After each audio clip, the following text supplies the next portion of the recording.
Assalamualaikum warahmatullahi wabarakatuh. Apa kabar, Bang? Waalaikumsalam warahmatullahi wabarakatuh. Alhamdulillah khair, Alhamdulillah, doa khair, jodoh. khair, Amin, khair. amin, amin. Amin, amin. Nampaknya tak ada hujan hari ini, tapi dingin kali ini cuaca di sekitar kita. Begitu juga di tempat Bang Ihsanuddin Nursi ya.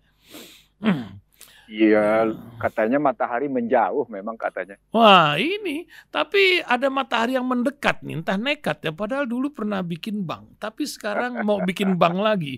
Apa enggak takut dengan operasional bank ini yang luar biasa atau merasa percaya diri Muhammadiyah ini setelah merangsek ke berbagai bisnis? Nah, apa yang Bang Ihsanuddin Nursi lihat? Tidakkah besar pasak dari tiang atau memang sebuah terobosan dalam negeri, Bang? Yang luar negerinya, dalam negeri juga masih ada satu lagi, Bang. Ini urusan koperasi, ini urusan PT lagi nih, duit lagi. Urusan koperasi desa 80.000 cing. Dipencet tombolnya mengalir dananya sampai 2029. Entah macam mana ini. Rakyat mudah-mudahan terbantu dengan ini. Nah, yang paling aneh adalah tentang tarif import Amerika. Ini Amerika kan sudah punya Freeport. Ada lagi tarifnya 19% kita kirim ke sana. Dia 0%. Belum lagi sepatu itu, barang-barang itu kan import juga ya. Apa yang Bang Ihsanuddin menimbulkan kecemburuankah dengan negara-negara lain, sahabat kita yang lain, atau mesti gebrak meja dulu? Ini yang bikin masalah. Dan tarif ini apa untung ruginya? Mungkin pendengar akan bisa mendapatkan pencerahan di antara masalah-masalah lain dunia, karena NATO nampaknya sudah siap-siap ingin mencaplok wilayah Rusia. Ini juga akan menjadi sebuah pertempuran perdagangan antara Eropa dan Rusia. Minyaknya kan luar biasa dari sana. Nah, mungkin di antara bincang kita itu dan lainnya, silakan Bang Ihsanuddin Nursi, pencerahan 40 menit buat pendengar Radio Silaturahim dari Aceh sampai Banyuwangi dan 25 negara lainnya. Silakan Bang, tafadhol. Baik. Bismillahirrahmanirrahim. Subhanaka la ilma illa ma 'allamtana. Innaka antal alimul hakim. Rabbana zidna ilman wa zidna fahman. Rabbi shrah li sadri wa yassir li amri wa hlul 'uqdatam min lisani yafqahu qawli. Kita mulai dulu dari tarif ya. Nah, ini bukan hanya mengundang perhatian domestik, tapi juga dapat perhatian dari Cina, dari Malaysia, dan dari beberapa negara tentang sikap Indonesia. Tapi sebelum kita bicara tentang respon atau perhatian dari beberapa negara tetangga, sebaiknya kita lihat dulu perspektif tarif ini dalam kerangka ilmu ekonomi internasional dan ekonomi politik. Kalau dalam ekonomi internasional, tarif bea masuk ini jika menggunakan teori pasar bebas dari keterbukaan ekonomi, gitu, pemikiran keterbukaan ekonomi, maka dia merupakan hambatan masuk, gitu. Yang Amerika sendiri menggagas hambatan masuk itu sejak tegas-tegas membuat kebijakan tatanan dunia baru dengan Washington konsensusnya. Nah, jika diterapkan tarif ini demikian berupa bagi banyak negara, baik Meksiko, Kanada, dan Cina, dan Indonesia terkena 32%, lalu turun menjadi 19% yang akan berlaku 1 Agustus nanti, maka tarif ini tidak melulu bicara tentang, kalau dalam kancah ilmu ekonomi disebut dengan industrial manufacture war, tapi dari ekonomi politik menyebutnya sebagai trade war, perang dagang. Dia sebenarnya mengindikasikan juga perang nilai tukar. Kenapa? Karena trade war, perang dagang, itu bukan hanya bicara soal barang keluar masuk, tapi harus diikuti pembicaraan berikutnya dengan apa yang disebut dengan neraca berjalan atau current account yang bicara tentang jasa primer maupun sekunder. Lalu berikutnya bicara neraca modal, dan keseluruhan neraca tadi, baik trade account maupun current account, akan sampai ke balance of payment, neraca pembayaran. Jadi kalau melulu hanya bicara neraca dagang, trade war, itu kita tidak bisa melihat secara jernih bagaimana sebenarnya ukuran-ukuran kekuatan ekonomi Indonesia dalam menghadapi apa yang disebut dengan persaingan global. Dalam melihat posisi Indonesia pada konstruksi perdagangan internasional. Maka apakah memang betul kita memperoleh surplus pada perdagangan kita secara bilateral antara Indonesia dengan Amerika? Nah, pertanyaan apakah kita memang sungguh-sungguh surplus, itu balance of payment, neraca pembayaran kita. Tapi kalau dibilang apakah memang perdagangan kita surplus, nah, kita punya dua angka di sini. Angka pertama, angka dari Amerika sendiri, yang menyebut Indonesia punya surplus sebesar 17,938 miliar US dollar. Sementara kalau pakai angka statistik Indonesia, baik Kementerian Perdagangan maupun Badan Pusat Statistik, surplus kita 16, sekian miliar US dollar. Saya karena ini menyangkut soal kredibilitas lembaga, reputasi lembaga gitu ya, dan kenapa Trump demikian confidence itu, maka mari kita gunakan angka Amerika, bukan angka Indonesia. Karena beberapa angka Indonesia, karena angka Indonesia terkadang sulit kita, nanti kita bisa berargumentasi lebih dalam di situ. Ini pernah kejadian di Cina juga kan, urusan tambang itu ya, lucu ya. Betul, soal nikel. Soal nikel terbongkar. Yang 5 juta ton itu. Nah, dari sana kalau kita gunakan itu, argumentasi yang dimunculkan oleh Amerika adalah bahwa bukan sekedar 17,938, tapi Amerika menyatakan ekspor Indonesia ke Amerika itu signifikan, terbesar kedua, karena mencapai 9%. Ekspor terbesar ke pertama itu ke Cina. Nah, dari sini pertanyaan berikutnya, apakah betul-betul ini surplus ketika berkaitan dengan neraca jasa? Neraca jasa ini dengan melihat misalnya kebebasan transportasi, kebebasan modal, kebebasan lalu lintas Anda menggunakan intellectual property right, bebasnya perusahaan-perusahaan Amerika, perusahaan jasa ya, jasa konsultasi, jasa manajemen, jasa keuangan, jasa macam-macam gitu. Apakah benar-benar surplus? Nah, lagi-lagi datanya tidak diketahui.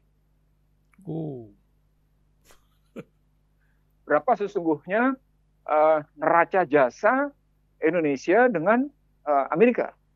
Nah, saya mencari jawab, Amerika yang menjawab.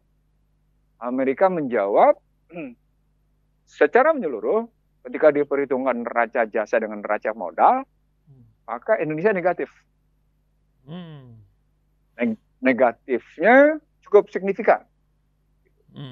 Cukup signifikan, 11 sampai dengan 12 miliar. Jadi artinya surplus 17,938 dikurangi dengan neraca jasa, maka Indonesia masih menikmati surplus sekitar 75 sampai dengan ada angka ini pun angka tidak pasti gitu ya. 5 sampai sekian, 5 sampai ke 9 miliar US dollar masih surplus.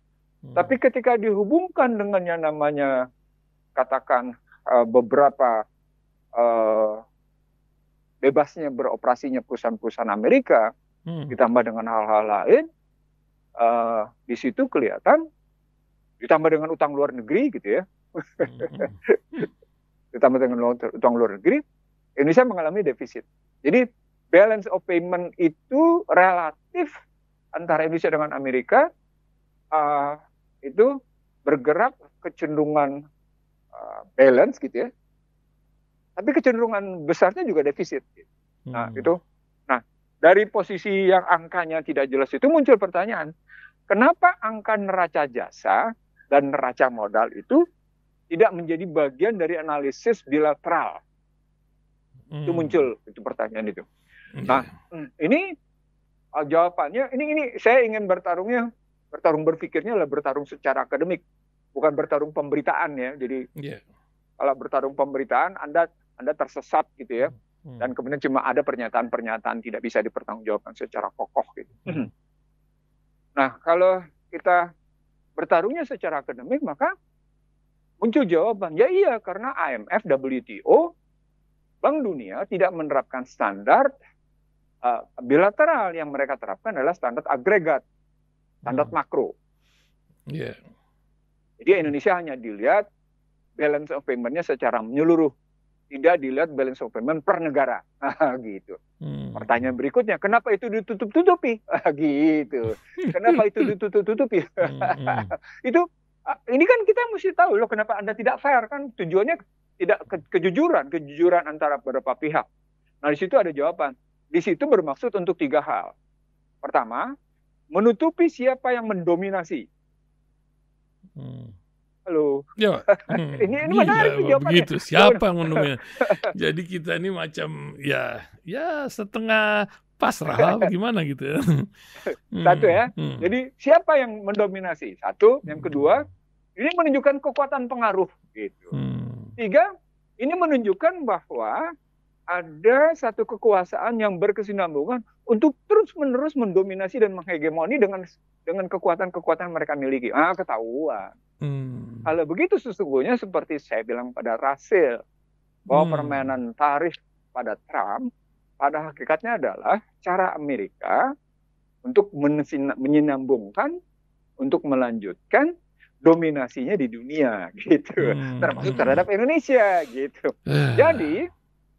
Jadi ini bukan soal kalau ada orang bilang Indonesia dengan Amerika dalam rangka mutual benefit, itu disebabkan karena kita butuh dolar gitu ya, supaya dolar mengalir lebih banyak gitu ya. Saya nggak ngerti kenapa dibilang supaya dolar mengalir lebih banyak ke Indonesia, kalau sementara transaksi pada energi 15 miliar dolar gitu ya, transaksi pada pangan 4,5 miliar dolar, lalu mesti beli 50 Boeing, lalu kemudian Amerika bebas tidak kena tarif apapun untuk masukin barangnya. Logikanya apa gitu? Sementara kita tidak punya tagihan luar negeri yang cukup. Kan kita jadi dalam ekonomi internasional itu nggak seperti Jepang, salah satu itu soal treasury, soal treasury. Nah, itu bagian dari tagihan luar negeri. Tapi ada lagi tagihan luar negeri yang ini misalnya jasa gitu. Itu karenanya saya pernah mengungkapkan tentang siapa sebenarnya para pemegang bondholder treasury yang diterbitkan oleh Kementerian Keuangan Amerika gitu. Nah, itu di struktur saya itu kelihatan misalnya berapa Inggris, berapa Jepang, berapa Cina gitu misalnya. Nah, kita sementara tidak terlampau itu. Nah, berikutnya pertanyaannya tentu pada persoalan ketika kita masuk tetap dalam perspektif ekonomi internasional, tingkat kerentanan gitu. Tingkat kerentanan ekspor karena kita punya utang gitu ya. Terus pasar kita dikuasai oleh pihak luar, maka pertanyaannya cadangan devisa kita gitu ya, itu berapa dalam rangka membayar impor, berapa dalam rangka membayar utang gitu pertanyaannya. Nah, di situ ketika dia munculkan eksternalitas indikator gitu ya, indikator eksternalitas, itu dilihat cadangan devisa dibanding dengan kemampuan membayar ekspor impor, membayar impor, cadangan devisa dibanding untuk membayar utang gitu, berapa lama di situ. Nah, artinya ketika tadi ada argumen dengan begitu dolar akan mengalir ke Indonesia, dia nggak berpikir yang akan mengalir adalah rupiah gitu. Dan Beli dolar. penciptaan dolar karena barang-barang Amerika yang masuk itu kita selalu akhirnya terjebak ke dalam posisi 3 hal. Penyerahan sumber daya gitu ya, penciptaan utang, dan mengharap investasi asing masuk gitu. Nah, ketika penyerahan sumber daya gitu ya ke tangan asing, itu kan penciptaan utang dan mengharap investasi asing masuk, itu kan sama dengan menyerahkan kedaulatan ekonomi ke tangan asing. Jadi artinya kita nggak ngerti kemarin tim negosiator itu sampai sebegitu rupa bilangnya, dan Trump sedemikian rupa gagah perkasanya gitu ya. Pertama di dunia gitu kan. Dan yang lainnya pada bengong kan, Inggris, Malaysia pada bingung ini mana ini.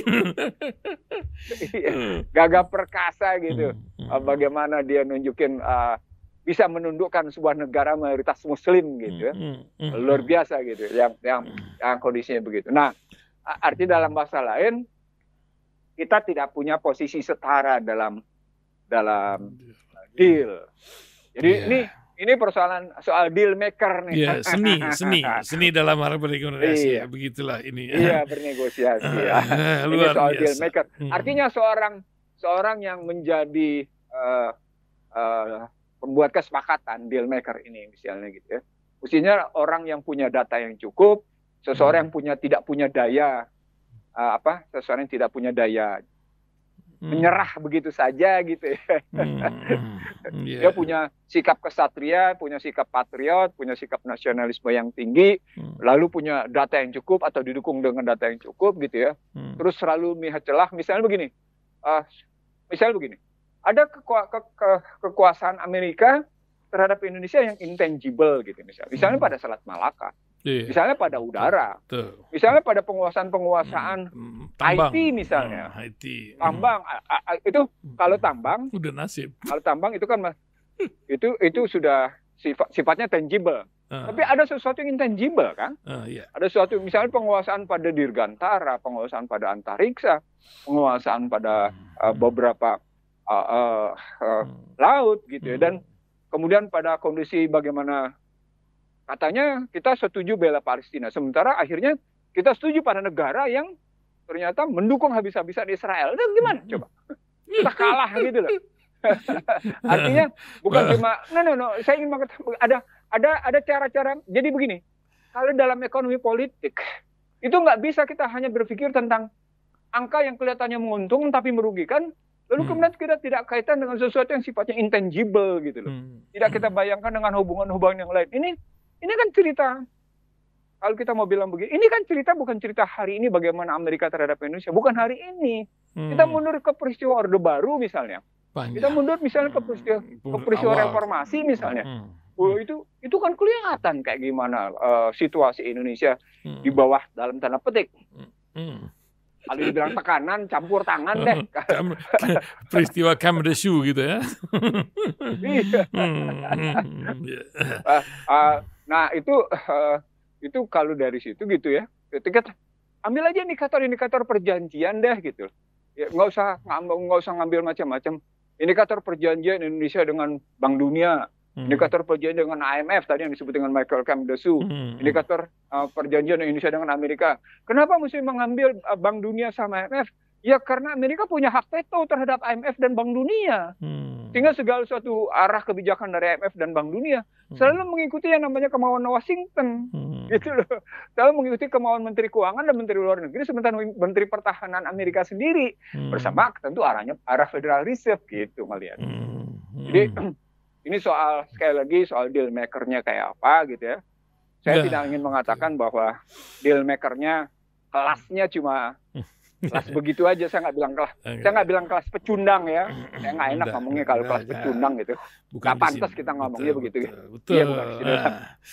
Iya, mantap. Nah, Kita lanjut ke isu-isu yang lainnya, Bang Ihsanuddin Nursi. Ada berbagai isu yang koperasi kah? Atau cerita dunia tentang pergolakan NATO dengan Rusia mempengaruhi perekonomian, dan tentu saja kita akan berdampak pula, kan Pak Presiden baru pulang dari Eropa. Apakah dapat 0% atau cemana? Belum tahu nih kita kabarnya nih. Yang Anda ingin sampaikan mungkin di antaranya. Silakan, Bang. Oke, yang berikutnya ini kita bicara dulu soal NATO terhadap Rusia.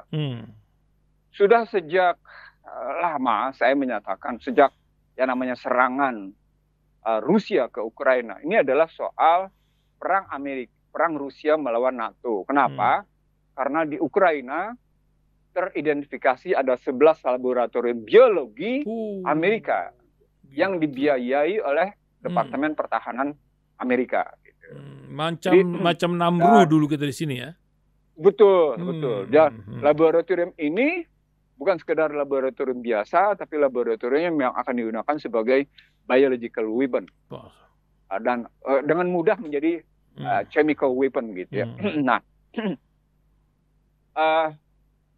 situasi itu menggambarkan bahwa Rusia merasa NATO makin mendesak gitu. Maka salah satu tuntutan Rusia adalah kalau memang kita mau gencatan senjata dan berdamai, NATO harus angkat kaki. Gitu. NATO harus angkat kaki. Itu makanya dalam pertemuan terakhir NATO setelah pertemuan Bilderberg di Stockholm dan G7 di Kanada, lalu terjadi pertemuan NATO di Belanda di bawah Mark gitu. Tuntutan 3,5% belanja harus ditingkatkan dan 1,5% untuk infrastruktur. Itu menggambarkan NATO di kawasan Uni Eropa, di kawasan Atlantik gitu ya, cuma menghadapi satu, Rusia, yang sesungguhnya mereka anggap terlalu mudah untuk mereka jatuhkan gitu ya. Bukan terlalu mudah lah. Artinya jika NATO sungguh-sungguh mau berperang, maka NATO cuma tinggal menggunakan salah satu proksinya. Nah, Ukraina itu adalah proksi NATO. Makanya Rusia tidak pernah bisa menjatuhkan sungguh-sungguh Ukraina, walaupun kemarin Rusia mengambil Crimea gitu. Nah, dari sana ancaman akan mengirim nuklir ke Rusia itu bukti kemarahan NATO dan kemarahan Amerika terhadap Putin gitu kan. Mengancamnya kami akan mengirim nuklir gitu kan. Dan Putin dengan tenang menjawab, silakan, kami pun siap mengirim nuklir. Jadi artinya bisa jadi picu perang dunia ketiga, selain di kawasan Selat Taiwan dan Laut Cina Selatan, justru ketika nuklir itu mulai digunakan. Nah, dari sini suka tidak suka, krisis energi terhadap Uni Eropa yang sementara ini teratasi karena pasukan dari Qatar gitu ya, dari UE. Kan gasnya akhirnya diambil dari Qatar. Kan energinya untuk Uni Eropa diambil dari UEA, semuanya dari sana gitu ya. Dan faedahnya bisa beli Boeing buat Presiden Amerika gitu ya. Kan gitu ya ceritanya gitu ya. Nah, jadi artinya kalau kita ngeliat begini, maka jangan melihat perang Rusia sekali lagi. Kalau pakai kanal Ihsanuddin Nursi, IC The Real Show, akan kelihatan kami sudah sejak lama bicara tentang ini perang NATO. Maka ukur-ukurlah kemana NATO bergerak. Nah, ketika NATO kemudian berkonsentrasi di kawasan Asia Timur, khususnya di Asia Tenggara, dan kemudian fokusnya pada Indo-Pasifik Forum, maka kelihatan titik beratnya pada Asia Tenggara, khususnya Laut Cina Selatan, dan berikut sedikitnya pada yang namanya Selat Taiwan. Nah, dari sini jangan bilang mereka adalah pencipta stabilitas perdamaian gitu. Peace, stability, and prosperity gitu. Bukan soal penciptaan perdamaian, stabilitas dan kesejahteraan, enggak, karena itu kedamaian menurut ukuran mereka, stabilitas menurut ukuran mereka. Stabilitas karena jadi kalau pakai istilahnya Peter Hegseth ketika bicara dengan Menteri Pertahanan Israel, itu kedamaian karena tekanan gitu loh, kedamaian karena kekuatan gitu, yang saya sebarluaskan kemarin itu gitu loh. Jadi perspektifnya sudut pandang mereka, sudut pandang ya inilah bukti bahwa Yang disebut dengan keadilan basisnya adalah kekuatan. Jadi cerita tentang keadilan, cerita tentang kedamaian itu basisnya adalah tekanannya adalah kekuatan. Siapa yang kuat dialah yang menang. Jadi tesis lama tentang siapa kuat siapa menang itu sesungguhnya sedang dipertontonkan, dipergelarkan oleh Amerika dan sekutu-sekutunya. Nah itu kalau kita lihat Ukraina, Rusia ya. Oke, sekarang kita geser ke situasi koperasi. Ke CEPA dulu, ke CEPA. Oh ya. CEPA itu bagaimana dengan Uni Eropa? Prabowo mengatakan sebagai Presiden Republik Indonesia keberhasilan kesepakatan dengan membangun kemitraan, gitu kan, kemitraan strategis dengan Uni Eropa adalah sebuah kemajuan. Disebabkan kemarin Uni Eropa memvonis Indonesia sawitnya telah rusak alam. Bertahun-tahun itu nggak kelar-kelar tuh urusan. Baru nggak pernah kelar-kelar. Padahal motif Uni Eropa adalah Indonesia tidak boleh punya daya saing apapun dan Indonesia harus tetap dalam posisi ketergantungan dari pihak manapun. Jadi biarkan Indonesia sebagai pusat penghisapan negara-negara maju. Kalau pakai bahasa kerennya, karena alamnya yang luar biasa gitu kan. Iya. Dan orang-orangnya juga yang luar biasa. Orang-orangnya luar biasa, paham ya. Itu juga tanda kutipnya. Nah, jadi kalau itu dibangun kayak gitu, mestinya dilihat lagi-lagi tadi balance of payment dengan Uni Eropa. Jadi jangan kita lihat dalam konstruksi ekonomi internasional kayak gitu, karena begitu kita masuk ke balance of payment, kita akan melihat aturan-aturan yang dibangun. Kita tahu misalnya WTO selalu berbuat untuk kepentingan Amerika, selalu berbuat untuk kepentingan negara maju. Nah sekarang kalau kita gunakan yang namanya Economic Partnership Agreement gitu ya, maka ya harus dilihat nantinya pada balance of payment antara Indonesia dengan katakan dengan Eropa. Indikatornya tadi seperti yang kita cerita bagaimana tarif 19% diterapkan terhadap Indonesia. Nah, sekarang kita pindah ke soal kooperasi 80.000. 80.000, mantap ini. 80.000. Mesti jadi alat juang kaum lemah. Ini kaum lemah atau kaum yang mana yang jadi alat juangnya? Karena lanjut Bang. Oke, pertanyaan. Kenapa Anda mendirikan kooperasi 80.000 tanpa mengemukakan berapa kooperasi yang sudah mati? Berapa kooperasi yang tinggal papan nama, berapa kooperasi yang bertahan, dan berapa kooperasi yang naik kelas.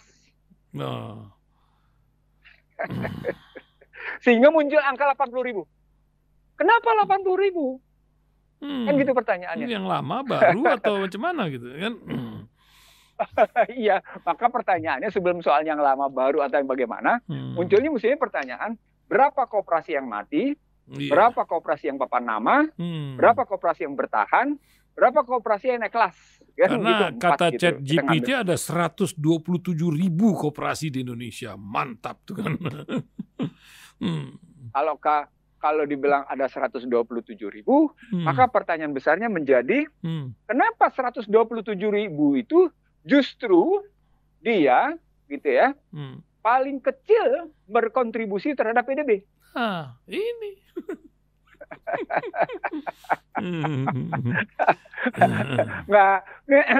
Pertanyaan ini akan nanti masuk kenapa 80.000 dan kenapa digelontorkan pinjaman 2 sampai dengan 4 miliar gitu.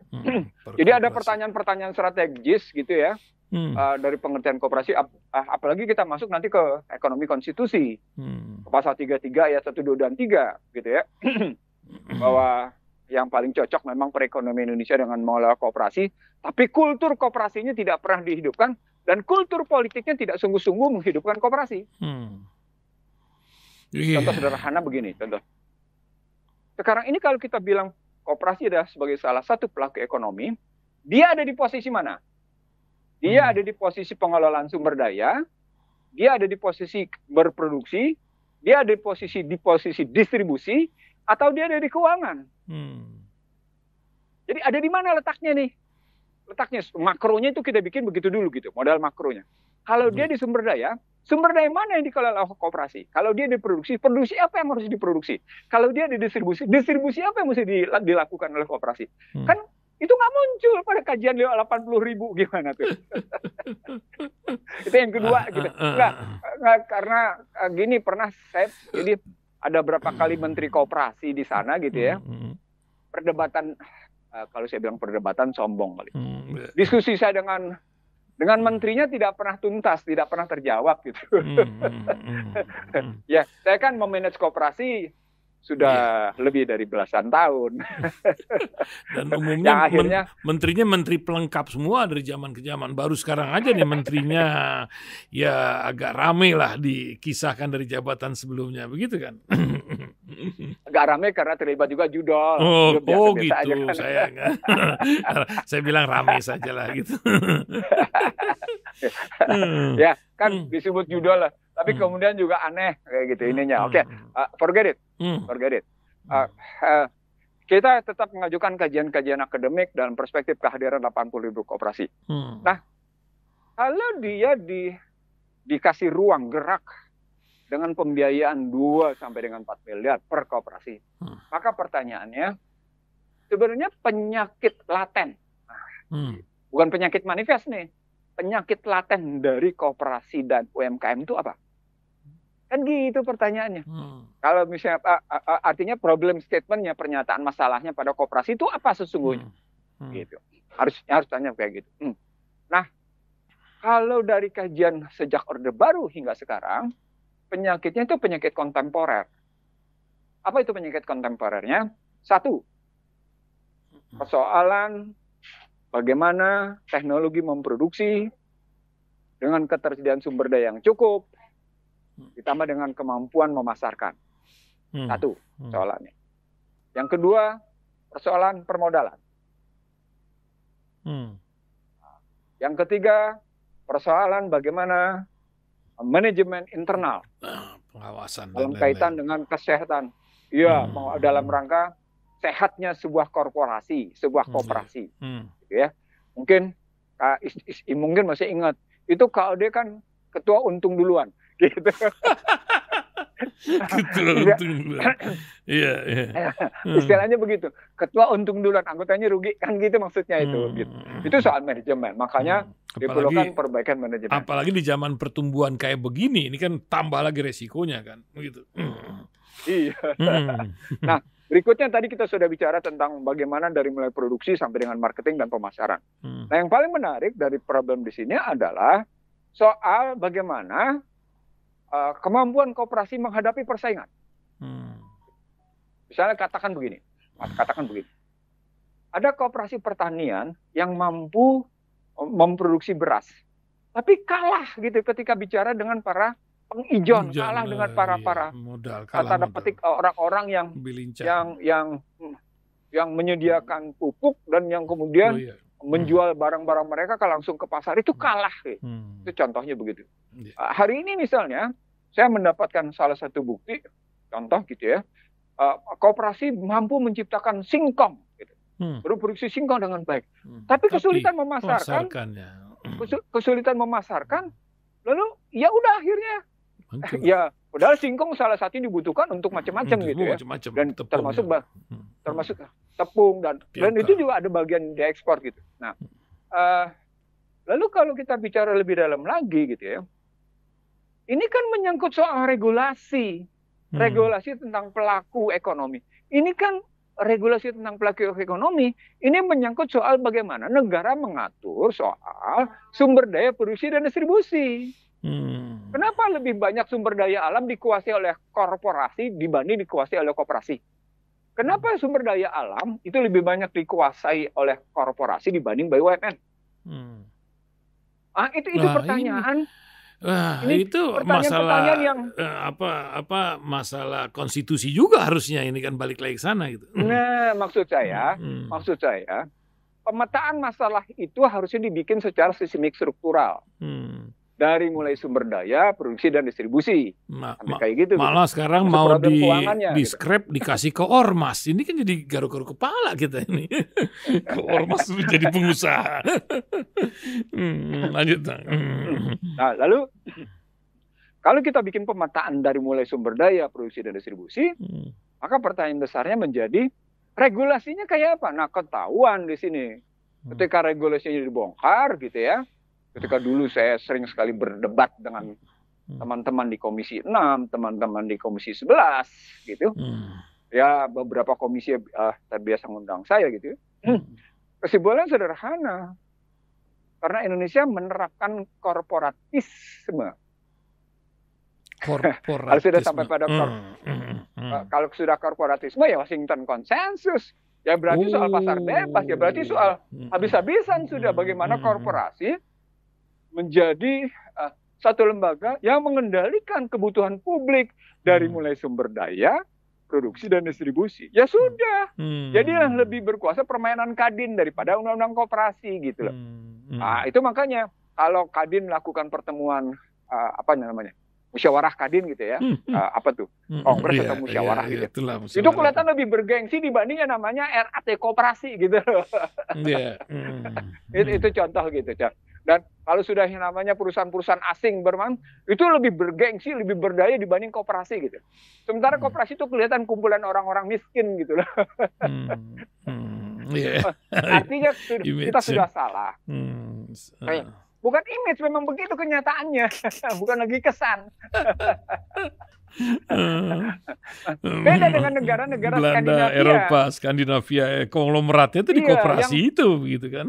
Di koperasi gitu. Jadi ada ketentuan. Itu tadi. Ini persoalannya bukan soal banyaknya koperasi yang Anda tumbuhkan. Bukan soal itu. Tadi balik ke dalam tesis. Kenapa Anda bicara 80.000? Kenapa Anda tidak kemudian menganalisis pemetaan sumber daya, produksi dan distribusi dalam perspektif, dalam pendekatan pelaku? Itu dong analisisnya. Ntar dibilang lagi, ini Sanidi Nur, sini ngomongnya katanya. Tapi panggung depannya nih di halaman muka media Indonesia nih keren nih ya. Cabang-cabang produksi dan penting bagi negara dan yang menguasai hajat hidup orang banyak dikuasai oleh negara. Wah, keren kan? Pasal 33 Undang-Undang Dasar 45.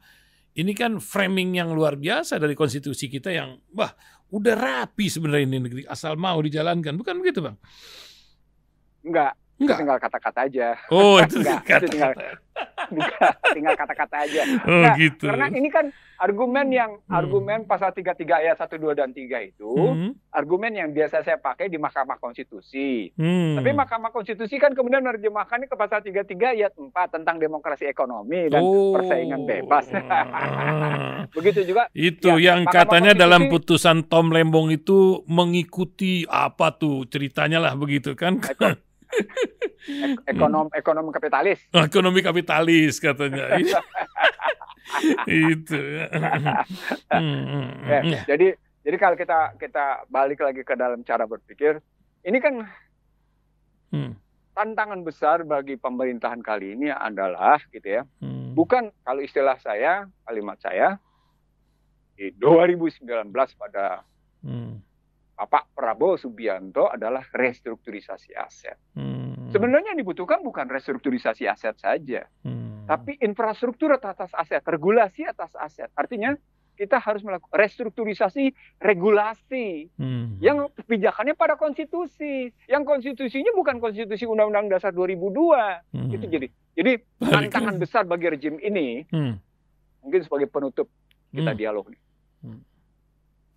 Tantangan terbesar bagi rejim ini adalah Anda mewujudkan kata-kata Anda bahwa Anda akan melaksanakan, menjalankan Pancasila dan Undang-Undang Dasar 45 secara murni dan konsekuen, sebagaimana Anda tetapkan dalam pasal 11 Anggaran Dasar Gerindra, sebagaimana Anda tidak ubah dalam kata pembukaan, ya, kan tidak diubah dalam pembukaan Undang-Undang 45 kan tidak diubah, tidak diubah, dan dari sini, maka tantangannya adalah Anda melakukan restrukturisasi regulasi, restrukturisasi aset, restrukturisasi perilaku manusia, restrukturisasi organisasi. Pendekatan 80.000 koperasi itu sekedar menciptakan kendaraan. Jadi kalau pakai pendekatan manajemen strategik namanya, penciptaan lembaga itu adalah penciptaan kendaraan untuk mencapai sesuatu. Pertanyaannya yang Anda mau capai apa? Yang Anda mau capai keadilan sosial, atau Anda mencapai kemanusiaan yang adil beradab, atau Anda mau mencapai apa? Atau kemudian Anda mau menggunakan 80.000 koperasi ini dalam rangka pemilu 2029. Ini bukan kata saya ini. Itu kan mungkin. Kata orang Bogor meren. Enggak, saya kan cuma mengajukan pertanyaan. Saya cuma melakukan kajian. Jadi kajian yang saya sampaikan ini kan mestinya terjawab secara akademik, itu secara benar, kemana larinya, apa impaknya. Jadi kajiannya kan apa akibatnya, apa dampaknya, apa efek gandanya kan gitu kan. Kehadiran 80.000 koperasi ini apa akibatnya? Apa dampaknya?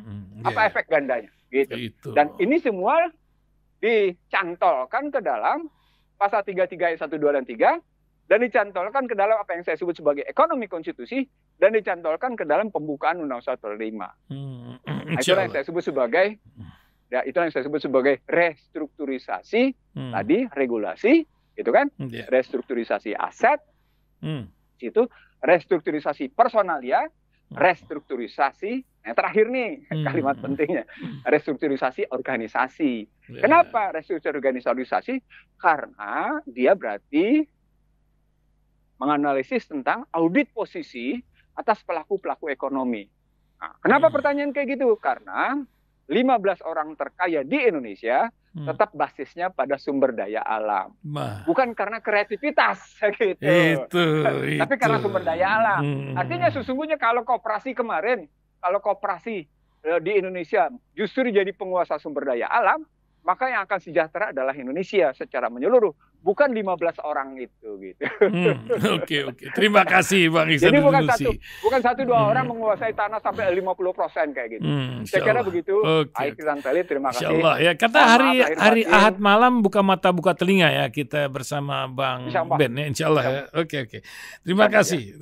Mohon maaf lahir batin kalau ada yang salah.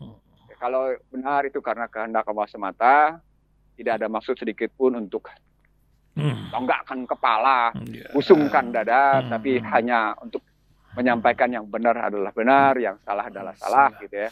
Yang benar kita tegakkan, yang salah kita singkirkan, dan kita sambil mohon maaf kepada Allah, termasuk para pendengar, mudah-mudahan kita tetap dalam berkah dan ridhonya. Amin. Subhanakallahumma wa bihamdika asyhadu alla ilaha illa anta wa astaghfiruka wa atubu ilaik. Assalamualaikum warahmatullahi wabarakatuh. Waalaikumsalam warahmatullahi wabarakatuh.